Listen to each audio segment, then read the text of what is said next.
Hello students, good morning everybody.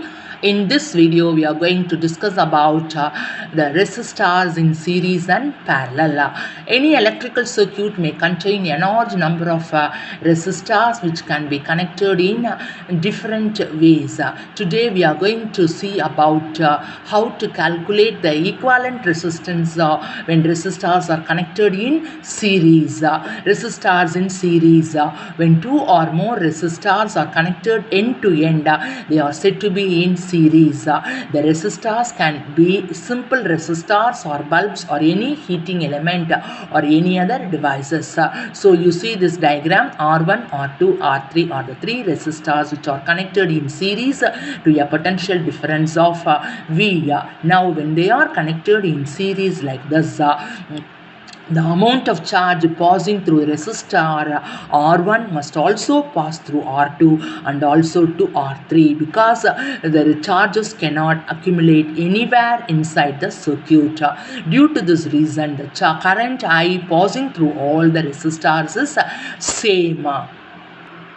According to Ohm's law, if same current pass through different resistors of different values, then the potential difference across each resistor must be different. If V1, V2 and V3 be the potential difference across each resistor R1, R2, R3 respectively, then we can write V1 is equal to IR1, V2 is equal to IR2, V3 is equal to IR3. But the supplied voltage V must be equal to the sum of the voltages across each resistor. So V is equal to V1 plus V2 plus V3. V is equal to I into RS, because RS represents the effective resistance or equivalent resistance. So when you equate this and this, you will get IRS is equal to IR1 plus IR2 plus IR3. On the right side, take I common outside. So you will get IRS is equal to I into R1 plus R2 plus R3. I cancels. Finally, we will get RS is equal to R1 plus R2 plus R3. So it is clear from this equation that when a number of resistors are connected in series, the total or equivalent or effective resistance is the sum of the individual resistances. And in this case, the value of the equivalent resistance is in series connection will be always greater than each individual resistance. Resistors in parallel. Resistors are in parallel when they are connected across the same potential difference as shown in this diagram. In this diagram, R1, R2, R3 are three resistors which are connected in parallel across the same potential difference, that is one below the other. In this case, total current I leaves the battery. Here it split up into I1 across R1, I2 across R2 and I3 across R3. Here there is a splitting up of splitting up of current.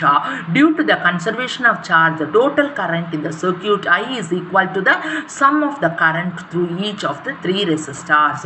So I is equal to I1 plus I2 plus I3. But the voltage across each resistor is the same.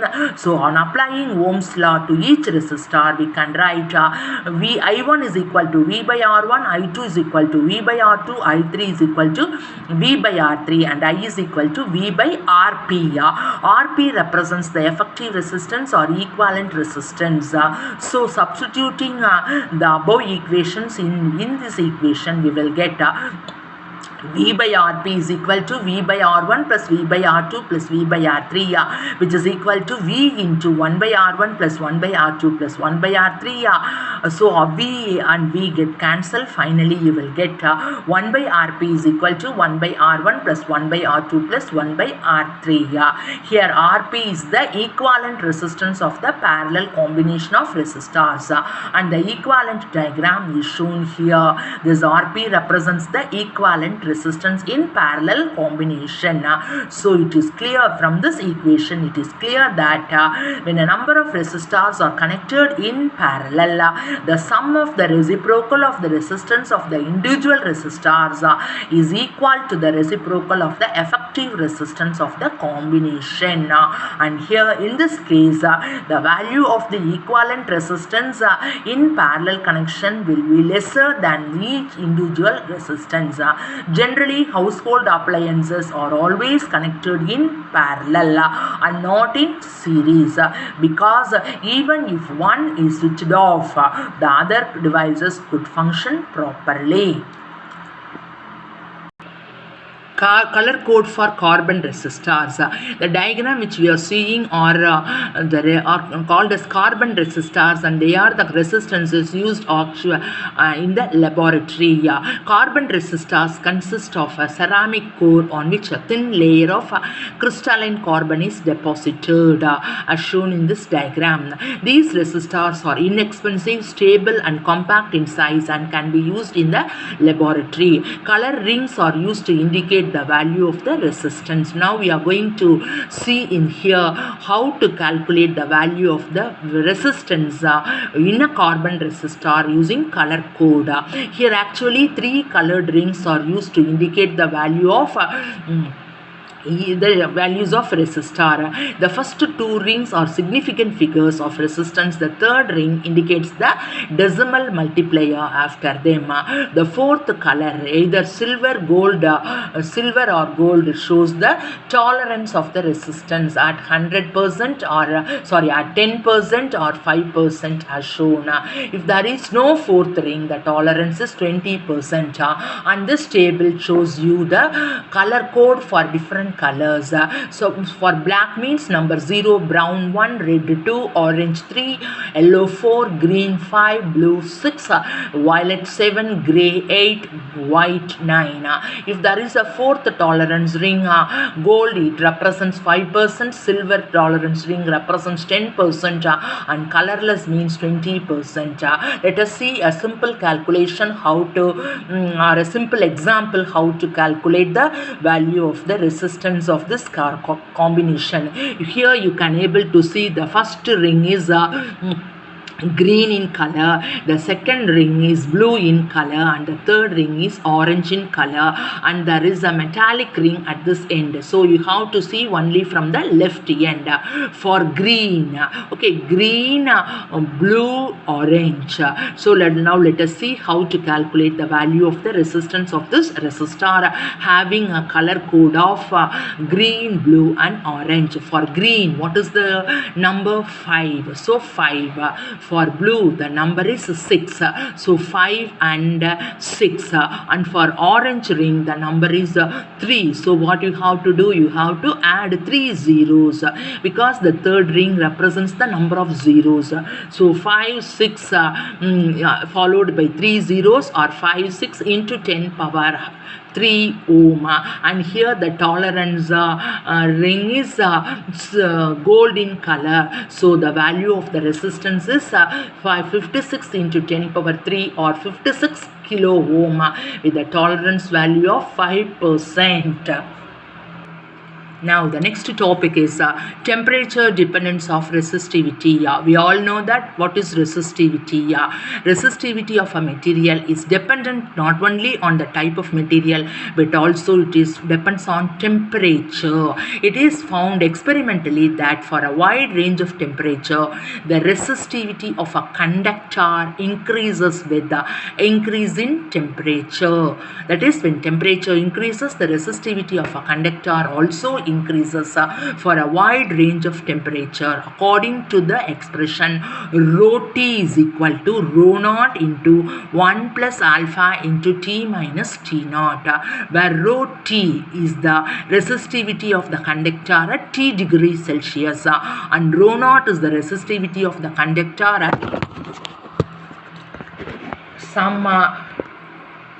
at some reference temperature T naught at 20 degrees Celsius, and alpha is the temperature coefficient of resistivity.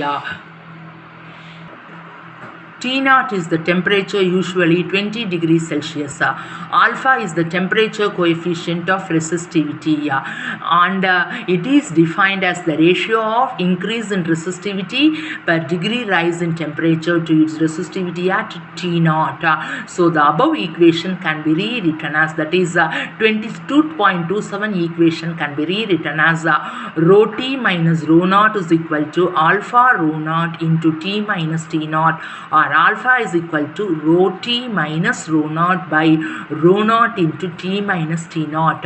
Rho t minus rho naught can be written as delta rho and t minus t naught can be written as delta t. So alpha is equal to delta rho by rho naught into delta t, where delta rho is equal to rho t minus rho naught is the change in resistivity for a temperature difference. Delta t is equal to t minus t naught.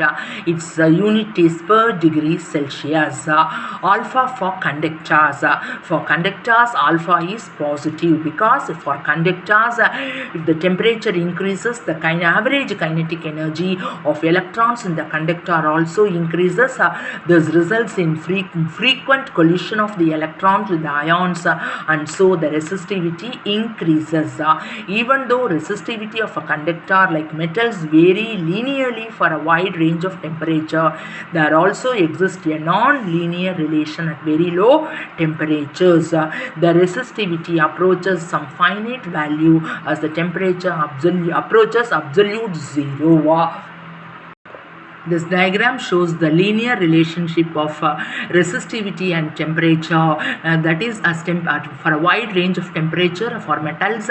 As temperature increases, resistivity also increases, but at a lower range you can able to see the resistivity is a constant, and this is called as rho naught. Usually using the relation rho is equal to Ra by L, we get the expression for using this relation in this equation. That is in this equation we will get RT is equal to R naught into 1 plus alpha into T minus T naught. The temperature coefficient of resistivity can also obtain from this equation, that is RT minus R naught is equal to alpha into R naught into T minus T naught. So alpha is equal to RT minus R naught by R naught into T minus T naught, which is equal to 1 by R naught into delta R by delta T. Alpha is equal to 1 by R naught into delta R by delta T, where delta R is equal to RT minus R naught is the change in the resistance during the change in temperature delta T, which is equal to T minus T naught. Next, alpha for semiconductors. You know that semiconductors are partial conductors of electricity. For semiconductors, it is found experimentally that the resistivity decreases with increase in temperature. That is, as temperature increases, more electrons will be liberated from their atoms. This graph shows the variation of resistivity with the temperature for semiconductors. That is, as temperature increases, the resistivity decreases.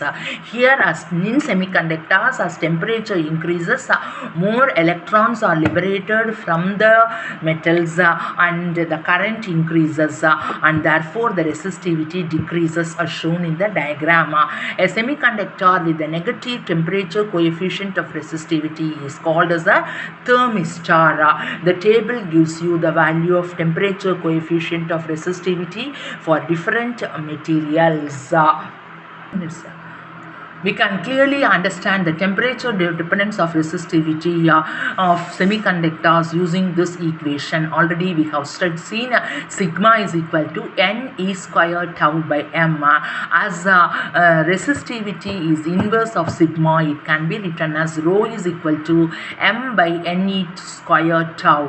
The resistivity of a material is inversely proportional to the number of electrons per unit volume and inversely proportional to the average time between the collisions. In metals, if temperature increases, the average time between the collisions decreases and N is independent of temperature.